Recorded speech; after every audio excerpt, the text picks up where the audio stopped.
Welcome to Middle Australia, Brisbane Test Kitchen. I'd like to talk to you today about the startup of your new TurboChef oven. You've got your oven, you've got it plugged in, you're all ready to go, you're excited to use it, but there is some preparation that needs to be done before you turn your oven on and start cooking. So let's have a look at that now. A couple of things to make sure that are in place before you turn your oven on is the dust filter. At the back of the oven is a dust filter. The dust filter is there to stop dust getting into the electronics and blocking them up and then causing the unit to overheat. Quite a simple unit, needs to be taken out once a week and brushed. Okay, please do not put this through your dishwasher. Please do not get it wet. A simple dust brush or banister brush to clean all the dust and rubbish off it. Once a week is enough. It just slides into the back here. The other thing that we need to do is prepare the oven for use before we start cooking in it. Part of your cleaning and maintenance requires pulling the oven apart and cleaning it. And in order to make it easier to clean, there is a process of guarding the oven first. When you open your oven for the first time, or your box, once you've received your oven inside the box you will find a bag like this.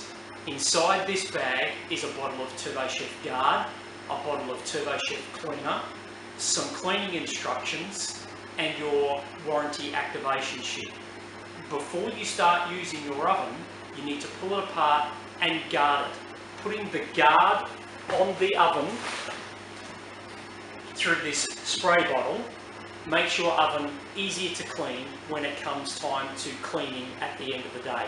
If you do not guard your oven before you start using it, it is then harder to clean at the end of the day. So preparation is key.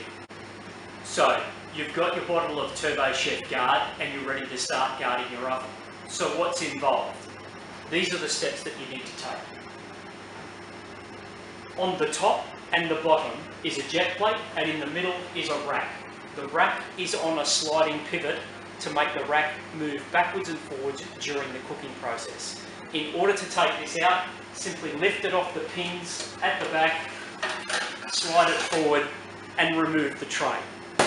You then need to remove the top and the bottom jet plate. In your oven you will see some butterfly screws. Simply loosen those on both sides, and once you've loosened them on both sides, there is a slide on the side of the oven that simply pulls out. Slide on one side, slide on the other side. Once you've done this, holding your hand in the middle, simply undo the clip all the way. As you can see, it's not a very long screw, and remove your top jet plate. Once your top jet plate is removed, you repeat the same process for the bottom jet plate. Undo the clip. Once it's loosened, you can see it's loosened, flick it forward, and this removes your bottom guard. You'll notice the bottom guard that I have just removed and the top guard actually look the same. So you don't need to remember which one's top and which one's bottom. They are interchangeable. Notice that the bottom jet plate and the top jet plate are different. The top jet plate in this unit and the top jet plate in this unit are the same, and the bottom is the same in each unit. So you don't need to remember which cavity it came out of, but you do need to remember this is my bottom jet plate, and you can tell by the channel at the back and the small holes, and this is my top jet plate, which is a larger hole at the top, and there is also no channel at the base of it. The butterfly clips are at the front on both of them, so you cannot put it in the wrong way. It only goes in one way, it only comes out one way.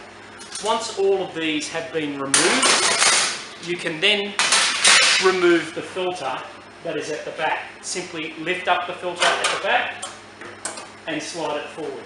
You are now left with an open cavity ready for you to guard.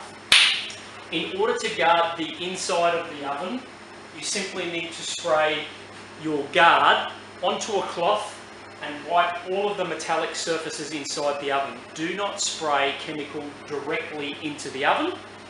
The jet plate, once it is out of the oven, you can spray directly onto all the jet plates, you can spray directly onto the filter and all of the channel guards. All of that can be sprayed outside of the oven, but you cannot spray any chemical directly inside of the oven. Once all of this has guard on it and you have guarded the inside of the oven, you reassemble and then turn your oven on. Once the oven starts to heat up, it bakes the guard onto the metallic surface. This creates a protective barrier between the food that will splash onto it and the metal, making it easier to clean at the end of the day when it comes time for cleaning. So you've guarded your oven and you're ready to reassemble. The reassembly process is the reverse of what you've just done. Put your bottom jet plate in first, and then your guides. You'll notice the guide has a cutout on the side here, which is at the back, which is where the pin slide or the rack slide moves backwards and forwards. This is why I was saying that these are interchangeable, because you can see they look the same for the top and for the bottom. You simply need to work out what side they go on. So the U shape here at the front is to hold the wing nut, and the cutout for the rack slide is just here. Once my jet plate is in, I haven't tied up my butterfly clips yet. I'm sliding that into the unit, making sure that the pin is located. At the very back of the oven, you will see a cutout slot for this to slide into. This slides into that cutout slot at the back of the oven that holds this rack slide at the back in place, and the butterfly clip holds it in place at the front.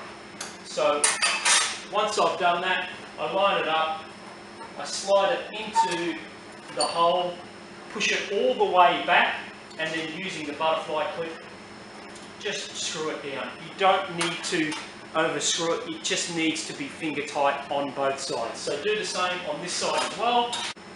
I then do the same for the top jet plate. Top jet plate is a little bit harder to begin with because I'm trying to hold the plate in top, hanging from the top, and doing up the clip at the same time. Clip just far enough to hold it in place,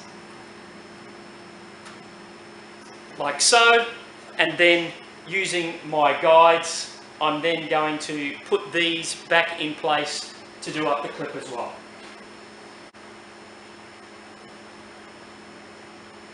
And then do it up finger tight, and then lastly is your filter.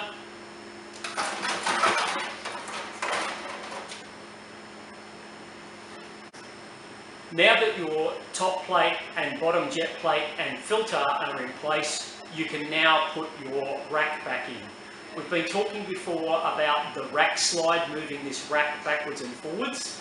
The way it does that is that pin locator that is at the back of the oven fits into this slot here. There's one on each side of this rack.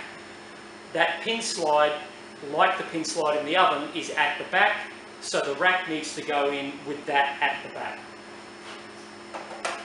Simply slide it in, locate it over the pin on each side and drop it into place. You are now ready to turn your oven back on.